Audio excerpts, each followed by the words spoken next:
பா பா பா சரி வா வந்து விட்டோம்லாம் வா பா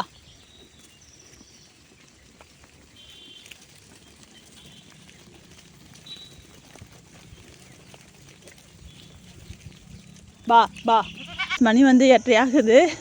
நம்ம ஆடுங்கள்லாம் தானாகவே போயிட்டானுங்க. அந்தாண்ட நேற்று பொழுதோடு தான் வந்துச்சுங்க. சரின்ட்டு நான் கேட்டை சாத்தலை, எல்லாம் போயிடுச்சிங்க கிளம்பி. எப்போ போணுச்சிங்கன்னு கூட தெரியல. பனி ஈரம் கூட இன்னும் காயில் அங்கெல்லாம் போய் என்னத்தை மேய போகிறானோ. சத்தமே இல்லாமல் கிளம்பியிருக்குதோ. சொதன்னு பனியாக இருக்குது. நானே கவனிக்கல. அவங்க பார்த்துட்டு எங்கேப்பா ஆடலாம் அப்படிங்கிறாங்க. பார்த்தா ஒன்றுத்தையும் காணும். எல்லாம் பார்க்குது வருங்க, வழியிலே நிற்கிது. பார்த்துச்சோன்னா ஓடியாந்துடும். எல்லாம் அங்கே தான் நிற்கிது வரத்துக்கு. எப்படா வந்தீங்கெல்லாம்? போங்க போங்க மேய்ங்க போங்க, போ உள்ளே போ, கொஞ்ச நேரம் மேய்ஞ்சிட்டு வாங்கடி. இங்கே வெயில் அடிக்குதுடி தங்கம். வந்து படுக்கையெல்லாம் போட்டிருக்கீங்களாடா? இல்லை படுக்கையெல்லாம் போட்டாச்சு. இங்கே வந்து குளிர் காயிறீங்களா? சூப்பர் டி தங்கம். அழகாக மேயலாம். அந்தாண்ட போயிட்டீங்களா? வந்தாண்டி பயமாக இருக்கு.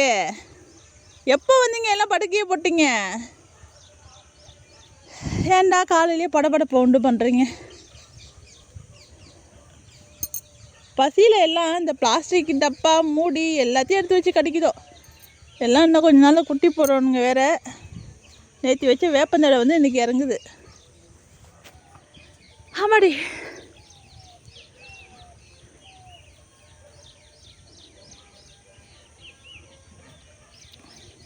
மேயிட்டோம். ஏய் இங்கே போடுறேன். இங்கே வா இங்கே வா இங்கே வாம்மா இங்கே வா இங்கே வா நிறுட்டாங்க.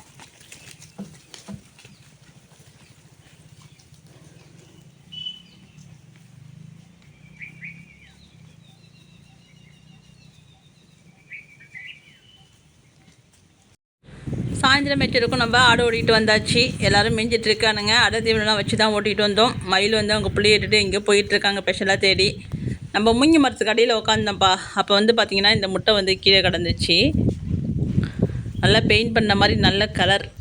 என்ன முட்டை அப்படி என்ன பறவையோட முட்டைங்கிறது தெரியல. யாருக்காச்சும் தெரிஞ்சால் கமெண்டில் சொல்லுங்கள்.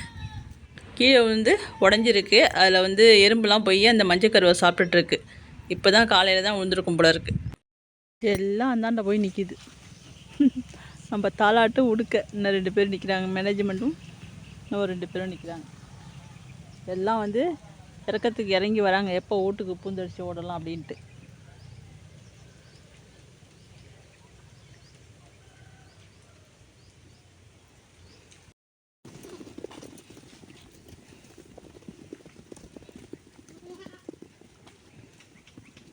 என்னத்தை வளைச்சாலும் எங்கேயாச்சும் பூந்தடிச்சு ஓடிடுதோயாங்கிறேன். போகவும் மாட்டேங்குதோ, மேயவும் மாட்டேங்குதோ. என்ன தான் நினச்சிட்டு இருக்கோன்னு தெரியல. இங்கே வா இங்கே வா, கறி எடுத்தால் தான்டா வேலைக்காகும்.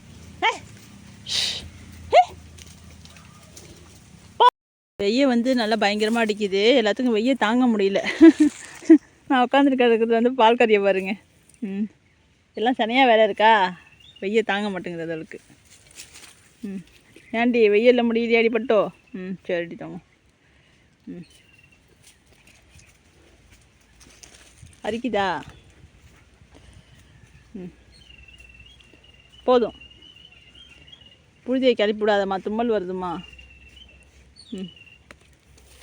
அங்கே போவாத, எங்கே வா. காட்டுக்கு எங்கே போகிறப்போ கீழே கீழே முள்ளு முள்ளு முள்ளு முள்ளு முள்ளு முள்ளு முள்ளு சொல் பேச்சு கேளு. இறங்குமா, கீழே இறங்குமா, கீழே இறங்குமா. அப்பம்மா அடம் பிடிக்கிறது வருங்க. கீழே இறங்கு. கீழே இறங்குடி. பார்த்து இறங்கு, பார்த்து இறங்கு, பார்த்து இறங்கு. இப்போ என்ன சேட்டை? இப்போ தானே வந்த, அதுக்காட்டி என்ன வெய்ய தாங்கல உனக்கு? இறங்கு இறங்கு. பால் கறக்கணுமா? சரி காட்டு. சிக்கு சிக்கு சிக்கு சிக்கு. பால் கறக்கணும், வாங்க வருங்க. போன வருஷம், அதாவது போன தடவை குட்டி போடும்போது என்னென்ன வேலைலாம் பார்த்ததோ இப்போ அதே வேலையாக பார்க்குது. இன்னும் 1 மாதத்துக்குள்ளே குட்டி போட்டுருவான். பால் கறக்கணுமா. போன தடவை குட்டி போடும்போது இப்படி தான் நின்றுது. போதும் போங்க, நிறைய கறந்தாச்சு. தங்க பிள்ளை அதெல்லாம் போகிறான பாரு. போய் மேய் போ.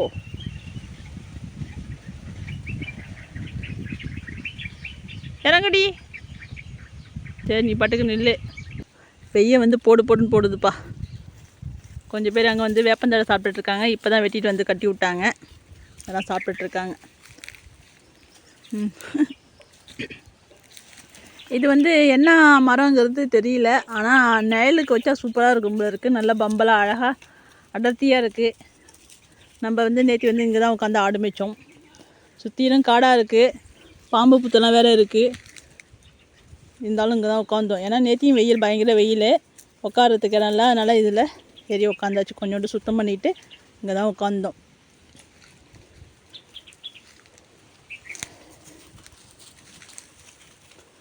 எங்கடா வாக்கிங் போயிட்டுருக்கீங்க?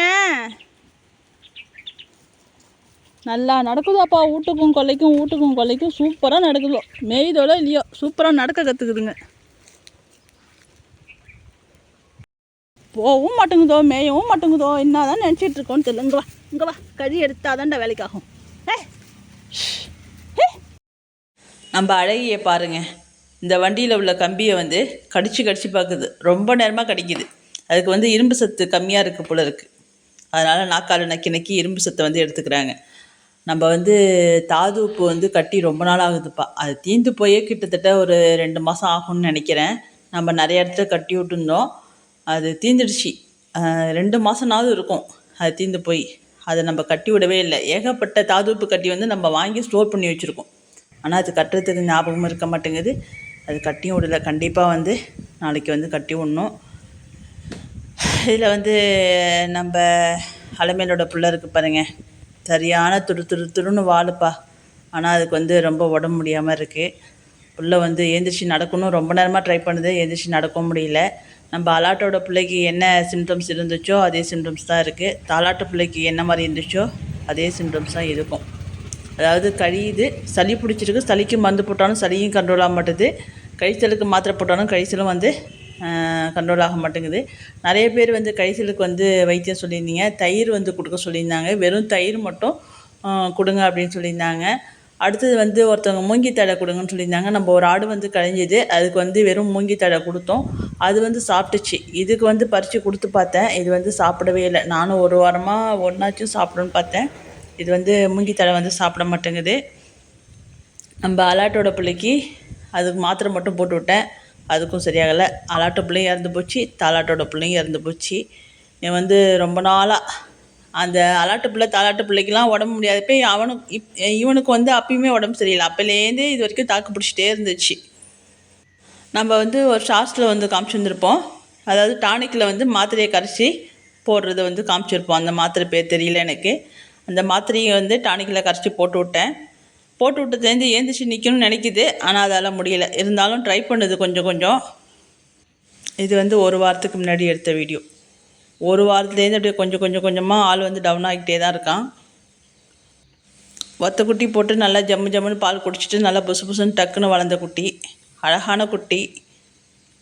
பிடிக்க இடிக்க முடியாதுப்பா. மருந்து போடவோ எதுக்குமே சரி பிடிக்க இடிக்க முடியாது. இப்போயும் உடம்பு சரியில்லாமல் தான் இருக்குது. ராத்திரி வந்து நான் மாத்திரை போடுறதுக்கு அவ்வளோ கஷ்டப்பட்டேன். ஏன்னா அம்பிடவே இல்லை. அவ்வளோ இதுலேயும் வந்து இவ்வளோ சோடையிலையும் வந்து தள்ளாடி ஓட தான் நிற்கிது ஒழிஞ்சு அம்பிடவே இல்லை.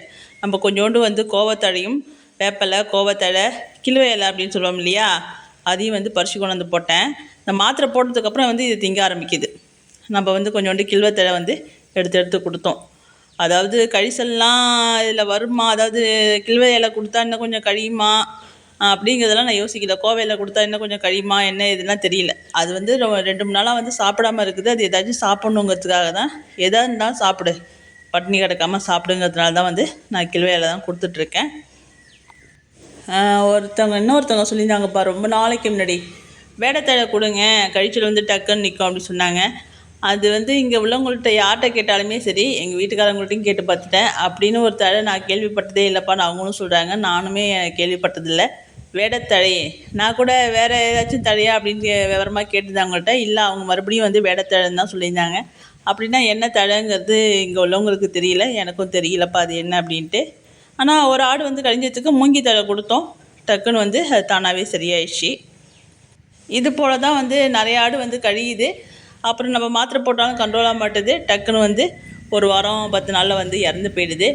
இது இங்கே மட்டும் இல்லை, எங்கள் ஊரில் நிறையா ஆட்டுக்கு வந்து இருக்குதுன்னு சொல்கிறாங்க. அதாவது குட்டிங்களுக்கு தான் அதிகம் வந்து பாதிக்குது அப்படின்னு சொல்கிறாங்க. ஒரு 3 மாதத்து குட்டி 6 மாதத்து குட்டிக்கு இது போல் தான் வந்து பாதிக்குது அப்படின்னு சொல்கிறாங்க. பெரிய ஆட்டுக்கெலாம் அந்த அளவுக்கு இல்லைன்னு சொல்கிறாங்க. அப்புறம் எங்கள் ஊர் சைட்லேயும், அதாவது நான் பிறந்த ஊர்லேயும் எங்கள் ஊர் சைட்லேயும் வந்து அம்மா வீட்டு சைடில் வந்து கேட்டு பார்க்கும்போது அங்கேயும் வந்து ஆடு கழிஞ்சு வந்து இறக்குது அப்படின்னு சொல்கிறாங்க. என்னன்னு தெரியல, ஏதோ ஒரு வைரஸ் அப்படின்னு தான் சொல்கிறாங்க. ரீசன் என்னென்னு தெரியல. இதே போல் சிம்டம்ஸ் வந்து உங்கள் ஏரியாவில் இருந்துச்சுன்னா, அதுக்கு ஏதாச்சும் வைத்தியம் பார்க்குறீங்கன்னா கமெண்டில் வந்து சொல்லுங்கப்பா. இதோட நடையை பாருங்களேன், ஒன் சைடாக தள்ளாடி நடக்குது. அந்த இதுலேயும் வந்து அது உடம்ப வந்து தேய்ச்சிக்கிறதுக்கு கம்பி உராசிக்கிட்டு நிற்கிது. செடி உள்ளெல்லாம் போய் பூந்து தின்னான். எதையாச்சும் தின்னு நல்லானா போதுன்ட்டு நானும் கடலக்கொடி எல்லாத்தையும் வச்சு பார்த்தேன். இதில் இன்னொரு விஷயம் என்னென்னு பார்த்தீங்கன்னா, லிட்ரு கணக்கில் தண்ணி குடிக்குது. அதாவது கடல புண்ணாக்கு ஊற வச்சு நம்ம கொடுத்தோம்னா அந்த தண்ணியை குடிக்குது. ஏன்னா கழிஞ்சு அதுங்களுக்கு வந்து தண்ணி சத்து இல்லை போல இருக்குது. நான் இது குண்டா ஃபுல்லாக அங்கே பாருங்கள், அடியில் வந்து புண்ணாக்கு கூட இருக்குது. குண்டா ஃபுல்லாக தண்ணி கொண்டாந்து வச்சேன். அந்த ஃபுல் தண்ணியும் குடிச்சாச்சு. குடிச்சிட்டு ஒரு 4-5 வேப்பிலை கில்வத்தழை இதெல்லாம் சாப்பிட்டுச்சு. கடலக்கொடியெலாம் சுத்தமாக தொடவே இல்லை. இப்போ மறுபடியும் கொண்டு வந்து தண்ணி வைக்கணும்.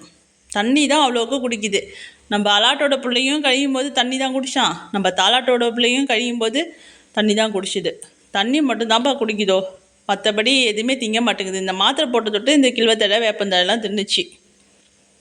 மறுபடியும் தண்ணி வச்சுருக்கேன், குடிக்கிறத பாருங்கள். இதுக்கு என்ன ஆச்சு அப்படிங்கிறதுங்கன்னா, நம்ம நேற்று வீடியோவில் சொல்லியிருப்போம் இல்லையா, ரொம்ப உடம்பு முடியாமல் இழுத்துட்டு கிடக்குறான் அப்படின்னு சொல்லிட்டு இவன் வந்து இறந்து போயிட்டான்ப்பா. நேற்று வந்து குட்டியெல்லாம் ஊட்ட விடலாம் அப்படின்னு போனேன். ஆனால் 1:30 மணிக்கு வீச்சுன்னு ஒரே சவுண்டு. நைட்டு வந்து பார்த்துட்டு மாத்திரை போட்டு விட்டுட்டு, அதாவது சளிக்கு மருந்து போட்டு விட்டுட்டு பார்த்துட்டு தான் போனேன். 1:30 மணிக்கு வீச்சுன்னு ஒரே சவுண்டு. என்னடான்னு வந்து பார்த்தா படுத்துருந்தது, நடக்க முடியாமல் திடுப்புன்னு ஓடி போய் அந்த ஆரஸ்பதி தோப்பு ஓரமாக வெளி ஓரமாக படுத்துட்டான். இவன் படுத்தது இல்லாமல் அலமேலு பட்டுச்சு பாருங்க பாடு. இது வந்து ஒரு மாதிரி பண்ணுறதும் கொம்புக்கு எப்படி இருக்குன்னு தெரில. கொம்பு வச்சு முட்ட ஆரம்பிச்சிட்டான். இதை கொம்புக்கிட்ட வந்து அது அம்மா சண்டைக்கு போகுது. ஏன்டா என் பிள்ளைய முட்டுன்னு அது சண்டைக்கு போகுது. இது உடம்பு முடியாமல் பட்ட கஷ்டத்தை விட பிள்ளைக்கு உடம்பு சரியில்லையேன்னு அலமேலு பட்ட கஷ்டம் இருக்குது பாருங்கள். அதெல்லாம் பார்த்தா கண்ணில் தண்ணி வந்துடும். அவ்வளோ கஷ்டப்பட்டுடுச்சு அது. 4:30-5 மணி வரைக்கும் பார்த்தேன். துடிச்சிக்கிட்டே இருந்தான். அதுக்கப்புறம் நான் போய் படுத்துட்டேன். காலையில் குட்டிங்கெல்லாம் ஊட்ட விடுறதுக்கு வரும்போது வந்து பார்த்திங்கன்னா, எழுப்பி பார்க்குறேன், ஒன்றுமே இல்லை, இறந்துட்டான் புள்ள. ரொம்ப கஷ்டமாக இருந்துச்சு. கொஞ்ச நேரம் வரைக்கும் எனக்கு ஒன்றுமே புரியல. அழுகனா தாங்க முடியல. ஏன்னா அவ்வளோ ஒரு இதாக இருக்கும்ப்பா, அட்டகாசம் பண்ணும் இந்த குட்டி. நல்லா எல்லாம் புதுசுன்னு வந்தது. நம்ம தாலாட்டு பிள்ளையும் அவ்வளோ பெருசுக்கு, இதுவும் அவ்வளோ பெருசுக்கு, நம்ம அலாட்டு பிள்ளையும் அவ்வளோ பெருசுக்கு. ஒவ்வொன்றா வந்து ஒரு மாதத்தில் வந்து எத்தனை குட்டி பாருங்கள். இதில் இன்னொரு விஷயம் என்ன அப்படின்னு பார்த்தீங்கன்னா, இந்த குழி வந்து தாலாட்டுக்காக வெட்டின குழி. நம்ம ஆரம்பத்தில் ஒரு 1 வாரத்துக்கு முன்னாடி பார்த்த வீடியோவில் வந்து பார்த்துருக்கலாம். நம்ம ரஞ்சித் தம்பி கூட சொல்லியிருப்பாங்க, அலாட்டோட பிள்ளை இல்லைக்கா, தாலாட்டோட பிள்ளை இறந்ததுக்கப்புறம் எடுத்த வீடியோ அப்படின்னு. அதுக்காக வெட்டின குழி இது. இந்த குழியில் வந்து இது என்ன பண்ணுச்சு அப்படின்னு பார்த்தீங்கன்னா, மறுநாள் வந்து, அதாவது தாலாட்டு பிள்ளை இறந்ததுக்கு மறுநாள் வந்து நம்ம ஓட்டிகிட்டு போகணும். அப்போ வந்து அதுக்குள்ளே இறங்கி நின்றுச்சு. அது என்னன்னே தெரியல, கடவுள் கொண்டு போய் விட்டானா என்னன்னு தெரியல. அந்த குழிக்குள்ளே வந்து இறங்கி நின்றுச்சு. நான் கூட என்னடா அந்த குழிக்குள்ளே போய் இறங்கி நிற்கிது அப்படின்னு யோசித்தேன். அப்போல்லாம் ஓரளவுக்கு நல்லா தான் இருந்துச்சு. அது இங்கே பாருங்க, அவனுக்காக வெட்டின குழி, அதாவது தாலாட்டு பிள்ளைக்காக வெட்டின குழி. ஈரம்பத்திரன்னு சொல்லிட்டு வேறு இடத்துல வந்து வெட்டி புதைச்சாச்சு. இதை வந்து இவங்க வந்து புதைக்கல. ஏன்னா உடம்பு முடியாமல் இருந்ததுனால இவங்க வந்து புதைக்கல. நம்ம வந்து ஒரு ஆளை விட்டு தான் புதைக்க சொன்னோம். எங்கே எடுத்துகிட்டு போய் எங்கே புதைச்சாங்கங்கிறதுலாம் தெரியல. அதை பார்த்தா இன்னும் கஷ்டமாக இருக்குன்னு சொல்லிட்டு நானுமே பார்க்கல. வந்து அதை எடுத்துக்கொண்டு புதைங்க அப்படின்னு மட்டும் சொல்லிட்டு வந்துட்டேன்.